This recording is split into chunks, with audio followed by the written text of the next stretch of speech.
Stable Video Diffusion has updated to version 1.1. Compared to version 1.0, this update is just slightly better.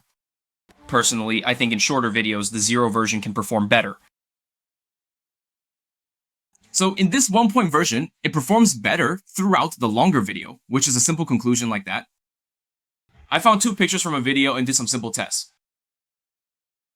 First, let's look at the first line. This character looks like a real god. The 2 on the left side both last for 2 seconds. The first one shows performance at 1.0, and the second one at 1.1. Compared to the performance of 1.1 model, the 1.0 model gives wings a dynamic motion effect. Then we stretch the video to 4 seconds. Under this condition, the model with 1.1 performed better. Although its wings weren't moving, it didn't simply push the person's head in directly like a 0 model.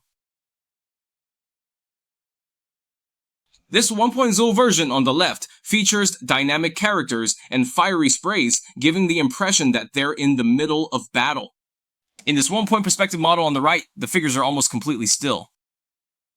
If we stretch the duration to 4 seconds, the version 0 model has already been distorted in an irregular way, but the version 1 model remains relatively stable, at least it's still watchable.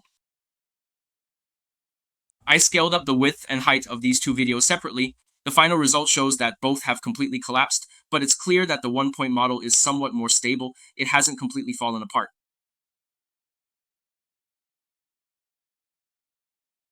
But from another perspective, saying that the 1.0 model has melted is also acceptable. It all depends on which angle you're looking at the issue from.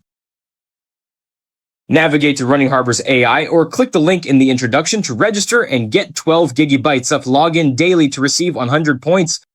The corresponding AI workflow and one-click AI applications have been deployed online and can now be run and tested online.